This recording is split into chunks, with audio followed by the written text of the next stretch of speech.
Hello, good evening, guys. How are you? I hope you all are fine at your home. So, this is our physics concept class, and we are together again. तो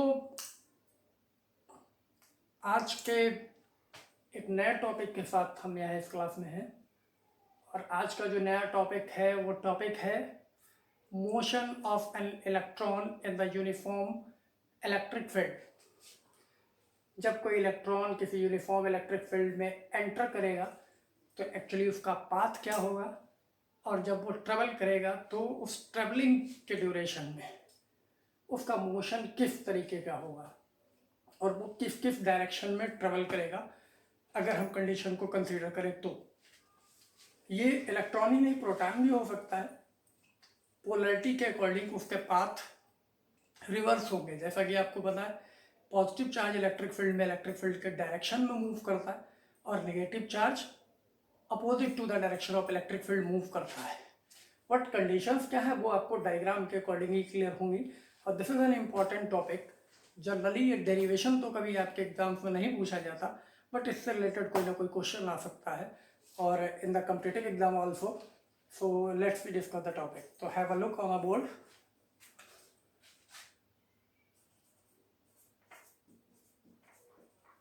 Motion of an electron in the uniform electric field. This is the motion. अब इस topic को start करने से पहले मैं आपको एक चीज क्लियर कर देता हूँ। Although you are the science student तो सबको क्लियर ही होगा। कोई भी क्वाड्रेटिक इक्वेशन हम रिप्रेजेंट करते हैं, कोई भी इक्वेशन रिप्रेजेंट करते हैं, like in the equation in this equation ax square plus bx plus c, this is an equation. तो सबको पता है कि इसमें दो वेरिएबल्स हैं, a b c are constant, x and y are variables, और इसमें से एक वेरिएबल डिपेंडेंट होता है और एक इंडिपेंडेंट होता है। इंडिपेंडेंट का मतलब तो आप समझते ही हैं, जो फ्री हो, और डिपेंडेंट का मतलब जो किसी दूसरे की वैल्यू पर या किसी दूसरे पर डिपेंड हो। ठीक है, तो द एक्स टर्म, अगर हम इस इक्वेशन में x की वैल्यू को बार बार बदलते हैं तो y की वैल्यू क्या होगी, उस x के अकॉर्डिंग आएगी कोई भी value. Like x equals to 1 put करते हैं तो ये इक्वेशन होगी a plus B plus C. X equals to 2 put कर देंगे तो यहाँ 2 पाई स्क्वायर है 4a प्लस 2b प्लस सी। तो y की वैल्यू उसी के अकॉर्डिंग बदलती जाएगी। तो इंडिपेंडेंट वेरिएबल कौन सा होगा, ये x, क्योंकि इसकी हम कोई भी वैल्यू अपनी इच्छा के अनुसार कंसीडर कर रहे हैं। और डिपेंडेंट वेरिएबल कौन सा हुआ, y। जैसा कि हम x की वैल्यू पुट करेंगे y की वैल्यू हमें उस हिसाब से मिलेगी। तो इस टाइप की इक्वेशन में ऐसी, अगर हम इसी की दूसरी फॉर्म आपको लिख कर दिखाता हूँ, 4ax square y equals to 4ax square और x equals to 4a y square, where 4a is constant in both the equations and x and y are variables। तो हम देख रहे हैं कि इस इक्वेशन में, इस इक्वेशन में एक चीज कॉमन सी है। वो कॉमन क्या है, एक टर्म की मैक्सिमम पावर 2 है और दूसरे टर्म की मैक्सिमम पावर 1 है। मतलब x और y में से एक की मैक्सिमम पावर 2 है और दूसरे की मैक्सिमम पावर क्या है, 1 है। जैसे हम फर्स्ट इक्वेशन की बात करें तो यहाँ y सिर्फ एक ही जगह है और इसकी पावर कितनी है, 1। x यहाँ दो जगह है, एक जगह उसकी पावर जस्ट 1 है और एक जगह 2 है। मीन्स x की मैक्सिमम पावर इक्वेशन में कितनी है, 2, और y की कितनी है, 1। Same in the next equation y equals to 4ax square, इसमें x की मैक्सिमम पावर कितनी है, 2, और y की maximum power 1। In the third equation x equals to 4ay square, y की मैक्सिमम पावर 2 है और x की मैक्सिमम पावर 1 है। इस तरीके की जितनी भी इक्वेशंस होती हैं जिनमें दो वेरिएबल में से एक की मैक्सिमम पावर 2 और दूसरे की मैक्सिमम पावर 1 हो, वो किसको रिप्रेजेंट करती हैं, एक पैराबोला। पैराबोला तो नाम आपने सुनी रखा है ऑलरेडी, 11th करके आए आप लोग। Like this shape as a parabola, ठीक है ना। प्रोजेक्टाइल मोशन 11th में आपने रीड किया होगा, तो पैराबोलिक शेप है। तो इट मीन्स अगर कोई इक्वेशन और लाइक दिस, ये भी आपको पता है y equals to M X plus C, this is equation of a straight line. ये इक्वेशन जिसमें एक्स भी 1 है वाई भी 1 है, किसको रिप्रेजेंट कर रही है? एक स्ट्रेट लाइन को। और इस टाइप की इक्वेशन किसको रिप्रेजेंट कर रही है? ये मैं लिख देता हूं, स्ट्रेट लाइन। और इस तरीके की इक्वेशन किसको रिप्रेजेंट कर रही है? पैराबोला। तो फिर से ध्यान कर लीजिए, जिस इक्वेशन में एक्स और वाई दो वेरिएबल में से एक की मैक्सिमम पावर 2 और एक की मैक्सिमम पावर 1 होगी, वो इक्वेशन किसको रिप्रेजेंट करेगी? पैराबोला। और ये बात मैं बोल क्यों रहा हूँ? डेफिनेटली ये हमारे पर्टिकुलर टॉपिक में कहीं ना कहीं यूज होने वाली है, इसलिए मैं ये बोल रहा हूँ। तो चलिए अब टॉपिक पे आते हैं। इनको चाहे तो आप रफ नोटेशन में यूज कर सकते हैं।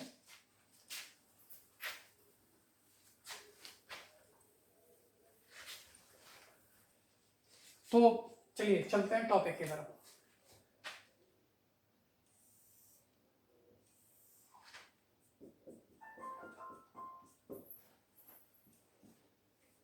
Suppose these are two plates, one of them is negative, conducting plates है और एक पॉजिटिव है। तो सिंपल है, इधर चार्ज नेगेटिव है और इधर चार्ज पॉजिटिव है। और इलेक्ट्रिक फील्ड लाइन के कॉन्सेप्ट में हम देख चुके हैं कि electric field line positive charge से ऑरिजिनेट होकर नेगेटिव चार्ज की तरफ मूव करती है। मीन्स इलेक्ट्रिक फील्ड का जो डायरेक्शन होगा वो पॉजिटिव से नेगेटिव की तरफ होगा। तो यहाँ एक इलेक्ट्रिक फील्ड सेटअप हो गया इन दिस स्पेस। और फिगर को क्लियर रखने के लिए नंबर ऑफ प्लस और माइनस अगर हम इक्वल बनाएं तो और बेटर है। 1 2 3 4 5, 1 2 3 4 है, यहाँ पे 1 मोर होना चाहिए, और 2 and 3 4 and 5, 5 plus and 5 negative. तो इलेक्ट्रिक फील्ड का डायरेक्शन किधर होगा? ये। एंड इलेक्ट्रॉन हमने एज्यूम किया है जो यहाँ से v, अगर हम यहाँ पे मार्क कर लें एक्स वाई, आपको पता है ये एक्स वाई एक्सेस है, तो हॉरिजॉन्टल डायरेक्शन को हम एक्स एक्सेस के अलॉन्ग रिप्रेजेंट करते हैं और वर्टिकल को बाई एक्सेस के अलॉन्ग। तो ये जो मोशन हो रहा है इलेक्ट्रॉन का, ये फॉर एग्जांपल एक इलेक्ट्रॉन है जो यहाँ से ट्रेवल कर रहा है विद वेलोसिटी वी एक्स, किधर? इलेक्ट्रिक फील्ड की तरफ। और ये इलेक्ट्रिक फील्ड कितने स्पेस में है? इसकी लेंथ हम अज्यूम कर लेते हैं एल। इतने स्पेस में ये इलेक्ट्रिक फील्ड एस्टेब्लिश हुआ है। अब जैसे ही ये, जस्ट ध्यान रखिएगा, इक्वल लाइंस बनाएंगे आप लेंथ, ये यहाँ तक, तो ये इलेक्ट्रॉन जब तक ये इलेक्ट्रिक फील्ड में एंटर नहीं किया अपने ही मोशन से चलेगा, मीन्स अपनी vx वेलोसिटी से चलेगा। लेकिन आपको पता है कि जैसे ही कोई चार्ज पार्टिकल किसी इलेक्ट्रिक फील्ड में आता है तो क्या होता है उस पर? Due to the electric field it experiences a force, that is the electrostatic force. उस पर एक फोर्स अप्लाई होने लगता है। और न्यूटन्स लॉ के अकॉर्डिंग क्या होता है? फोर्स क्या करता है? एक्सिलरेट करता है किसी ऑब्जेक्ट को, तो चार्ज को भी करेगा। और उस एक्सिलरेशन का डायरेक्शन भी किधर होता है? फोर्स के डायरेक्शन में। तो जैसे ही इस इलेक्ट्रिक फील्ड में एंटर करेगा तो इस पर एक फोर्स अप्लाई होगा। और फोर्स किधर लगेगा? इलेक्ट्रॉन क्या होता है? नेगेटिव। अगर हम इलेक्ट्रिक फील्ड के डायरेक्शन को रिप्रेजेंट करें तो वो ये होगा, अपवर्ड टू डाउनवर्ड। तो चार्ज क्या है? नेगेटिव है। इस पे जो फोर्स लगेगा वो किधर लगेगा?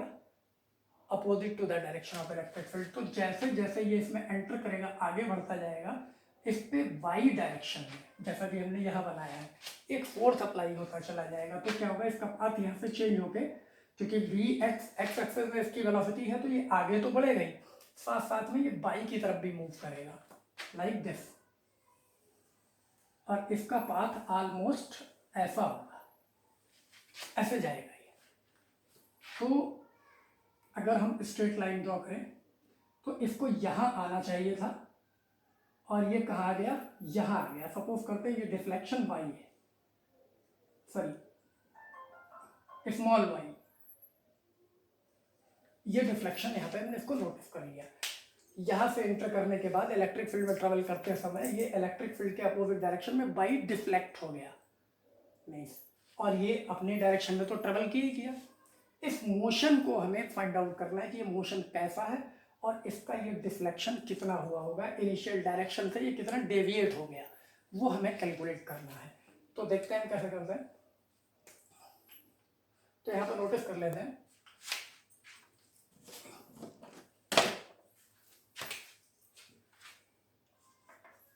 when an electron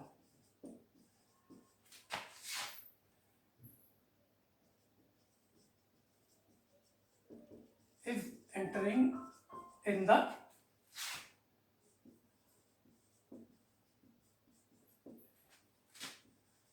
electric field E, it is acted upon by a force कितना होगा इस पे ई इलेक्ट्रिक फील्ड है तो क्यू ई होता है ना, F equals to Q E, force E opposite to the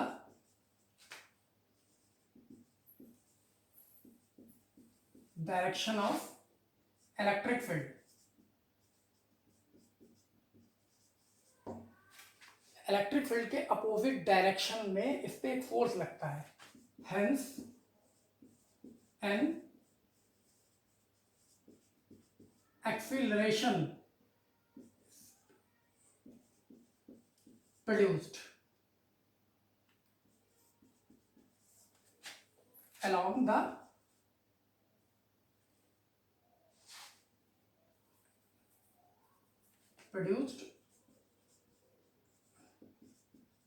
opposite to the electric field.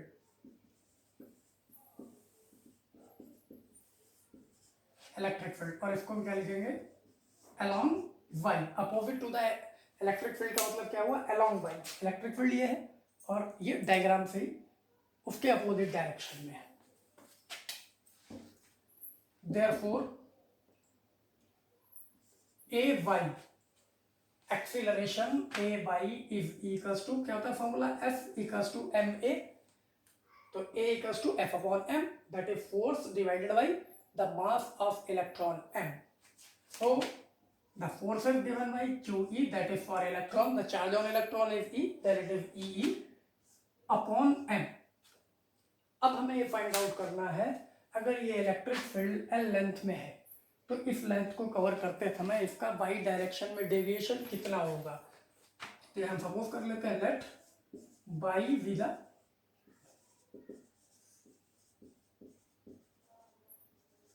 displacement of electron along by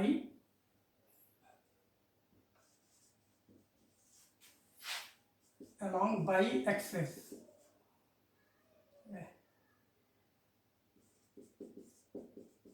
after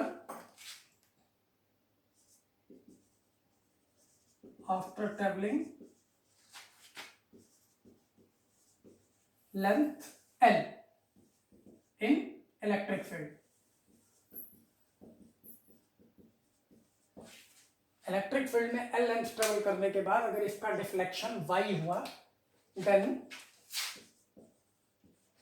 कौन सी इक्वेशन यूज करते हैं वर्टिकल डिफ्लेक्शन के लिए, वर्टिकल डिस्प्लेसमेंट के लिए, हाइट अटेन करने के लिए, the second equation of motion h equals to ut plus half gt square. Then from h equals to ut plus half at square, ये होना चाहिए।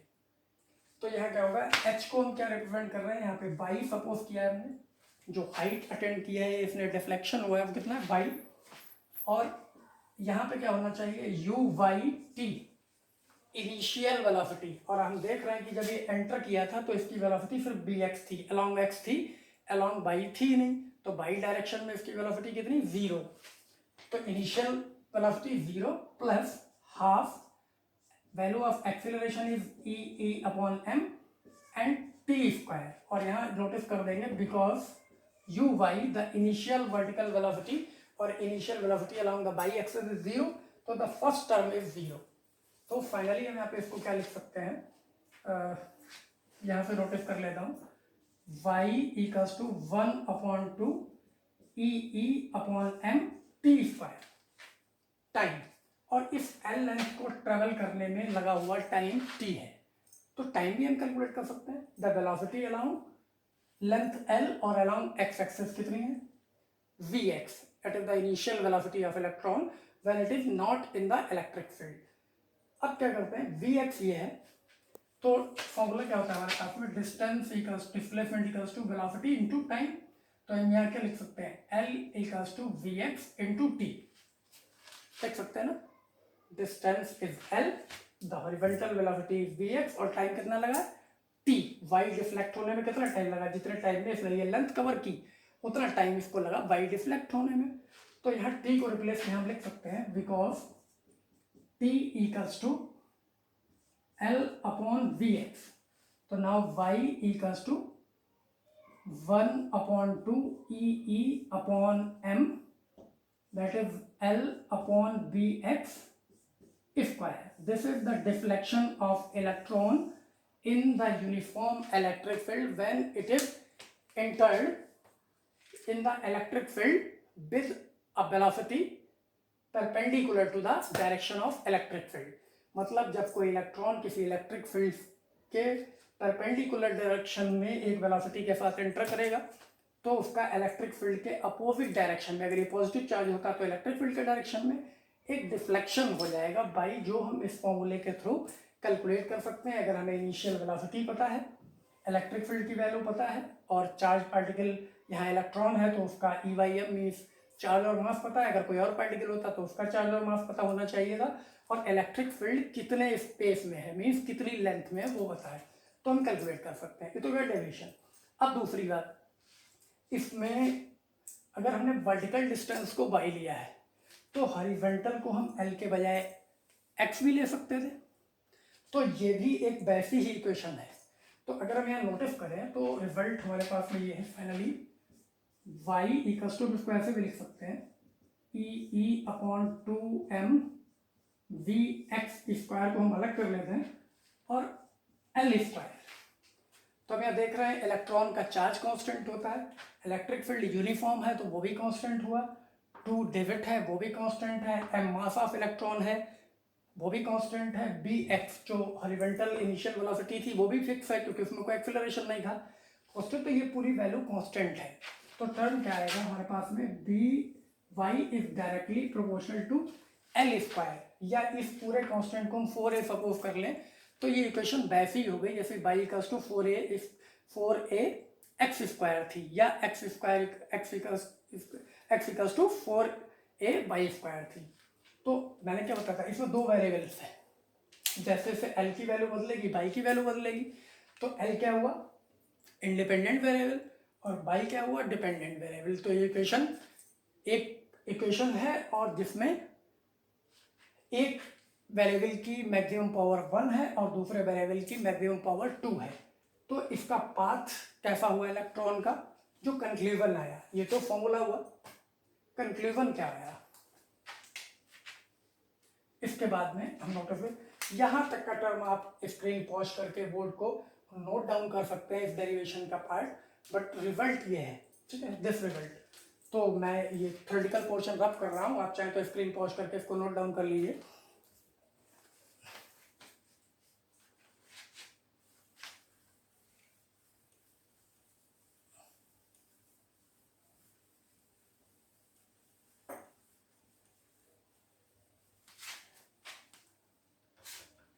ठीक है, ये पार्ट मैं रब नहीं कर रहा हूँ क्योंकि उसकी अभी जरूरत पड़ सकती है। इसमें फाइनल रिजल्ट ये है, y equals to E upon 2mv X square L square. This represent a parabola, hence the path of electron is parabolic in the uniform electric field। तो 1 मार्क्स का क्वेश्चन तो आपका यही हो गया कंसेप्चुअल लेवल पे, what should be the path of an electron if it is entered in an electric field perpendicular to it with any initial velocity, then its path is parabolic। मतलब कोई electron जब पहले से किसी initial velocity के साथ किसी uniform electric field में उसके डायरेक्शन के परपेंडिकुलर एंटर करेगा तो उसका पाथ कैसा होगा, पैराबोलिक होगा, जैसा कि आपने प्रोजेक्टाइल 11th में पढ़ा था। एक कंक्लूजन तो हमारा ये हुआ। अब बात यहाँ फिनिश नहीं हुई, फॉर्मूला आपको मालूम हो गया। एनसीईआरटी में एक्सरसाइज में भी लास्ट 2 क्वेश्चंस एडिशनल के इसी टॉपिक पे बेस्ड है। इसलिए भी ये टॉपिक इम्पॉर्टेंट है। और अब मैं इसके आगे की स्टोरी भी आपसे शेयर करता हूँ।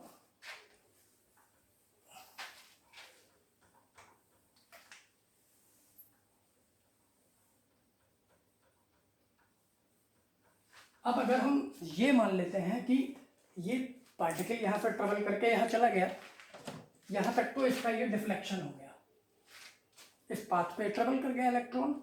अब सपोज करिए ये इलेक्ट्रिक फील्ड से बाहर निकलेगा, क्योंकि इसमें ऑलरेडी वेलोसिटी तो है ही है अभी तक। तो अगर इसके आगे हम कोई स्क्रीन या कोई बॉल रख देते हैं इस तरीके से, एक पर्टिकुलर डिस्टेंस, इलेक्ट्रिक फील्ड यहाँ पे फिनिश हो गया, यहाँ से एक पर्टिकुलर डिस्टेंस डी पे हमने एक बॉल रख दी, तो जब ये इलेक्ट्रिक फील्ड से बाहर निकलेगा तो क्या होगा, बाहर निकलते ही ये इस इलेक्ट्रोस्टैटिक फोर्स से फ्री हो जाएगा। तो फिर क्या करेगा, जब किसी चीज़ को फोर्स से हम फ्री कर देते हैं तो उसके बाद वो उसी डायरेक्शन में ट्रेवल करता है जिस डायरेक्शन में उस टाइम पे होता है। जैसे 11th लेवल पे आप लीड किया ना, एक स्टोन को बांध के हम ऐसा रोटेट कर रहे हैं, और जब उसको लीप करेंगे स्ट्रिंग को, तो वो स्टोन उसी डायरेक्शन में जाएगा जो लीप करते समय जो उसका डायरेक्शन होगा टेंजेंटियल में। तो वही पोजीशन यहाँ होगी, जैसे ही इससे बाहर निकलेगा, यहाँ तक इसने जो भी वेलोसिटी अकायर की, अब ये स्ट्रेट लाइन चला जाएगा इसके आगे इस तरीके से।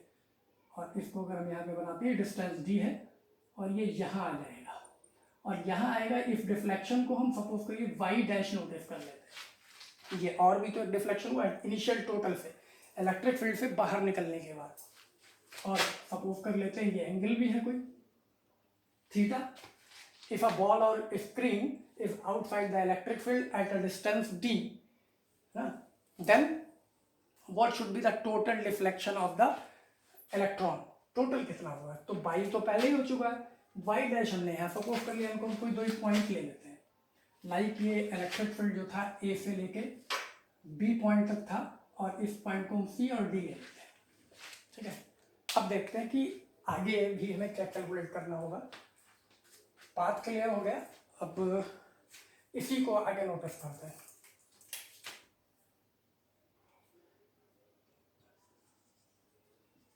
When the electron leaps out from electric field,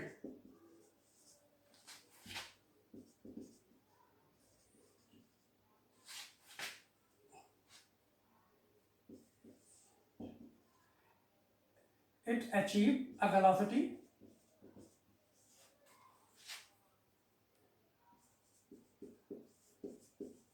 along the path and moves in a straight line.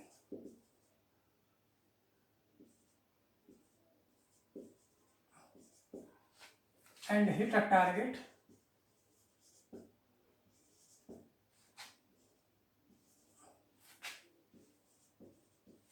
at a distance d from end of electric field.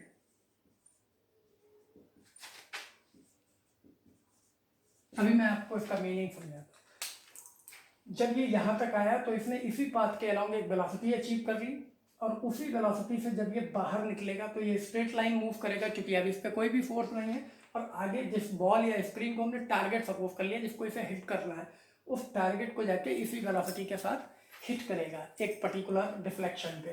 तो इसका टोटल डिफ्लेक्शन कर लेंगे।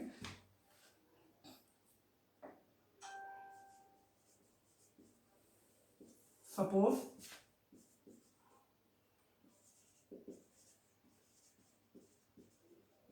the displacement of electron along y-axis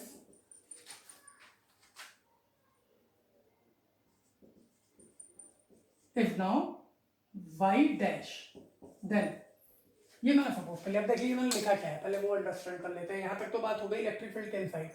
When the electron leaps out from the electric field, जब electron electric field से बाहर निकलेगा, it achieve a velocity along the path, path के along ही इसको एक वेलोसिटी मिल जाएगी, move in a straight line, और ये क्या करेगा, स्ट्रेट लाइन मूव करेगा, and hit a target, target को हम स्क्रीन या बॉल भी लिख सकते हैं, at a distance d, जो कि हमने आगे डिस्टेंस d पे बनाया, from the end of electric field के एंड होने के बाद डी डिस्टेंस पे ये हिट करेगा।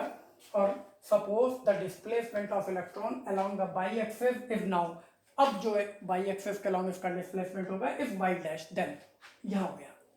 तो सबसे पहले तो हमें चाहिए होगी कि इसने वेलोसिटी कितनी अचीव की, तो वो क्या होगी, और ये किस डायरेक्शन में मिली इसको। इनिशियल यहाँ पे आप देख रहे हैं ये वेलोसिटी थी वी वाई, यहाँ पर 0 थी, यू वाई एक्चुअली इस डायरेक्शन में कोई भी वेलोसिटी नहीं थी जब ये एंटर किया था। लेकिन जब ये बाहर निकला तो बाई की तरफ जा रहा था, इसका मतलब यहाँ आते आते इसने एक वेलोसिटी अचीव कर ली जो कि क्या है वी वाई। ये हमें कैलकुलेट करनी होगी, द वेलोसिटी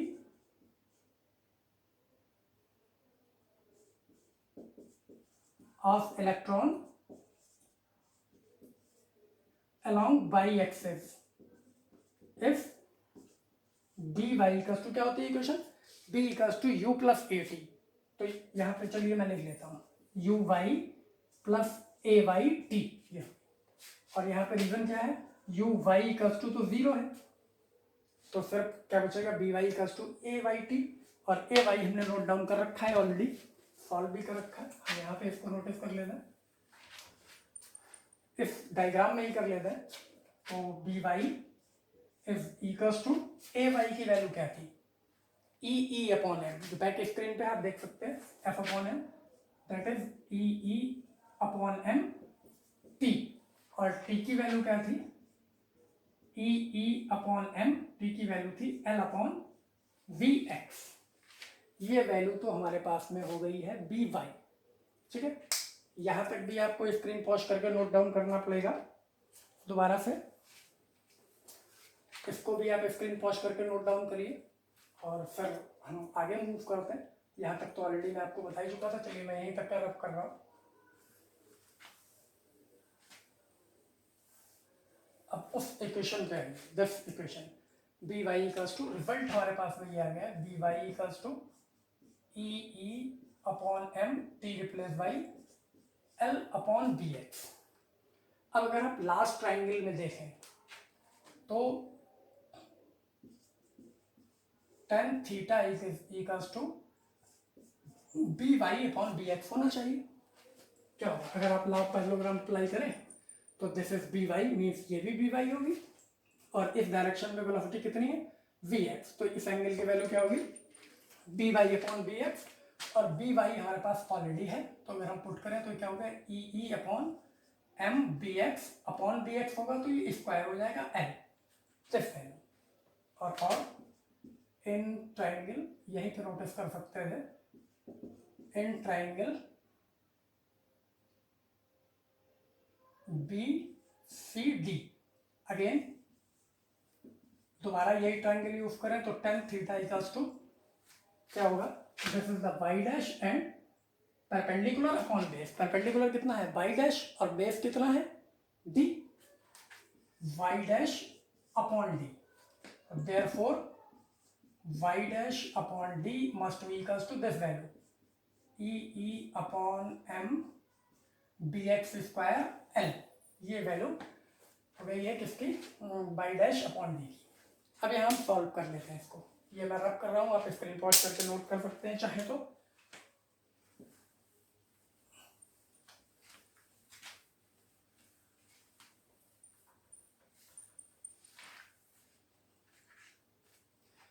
तो बाई यहाँ से वाई डैश कैलकुलेट कर सकते हैं, that is E E upon M B X square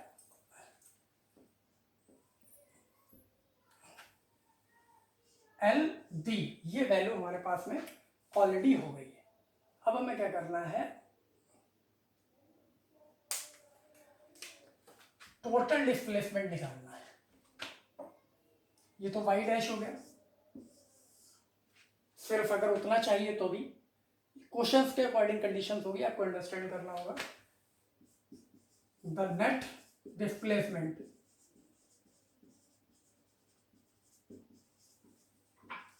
along by axis, अगर हम नेट डिस्प्लेसमेंट की बात करें तो कितना होगा वो भी यहाँ पे ऐड कर देते हैं, capital Y equals to small Y the initial end of Y dash, इन दोनों को हम ऐड कर देंगे तो हमें क्या मिलेगा, देखिए बाई की वैल्यू कितनी आई थी, 1/2 E upon M B X square L square, this is the value of by, पहले देख सकते हैं पहले यही वैल्यू आई है, plus E upon M B X square L D.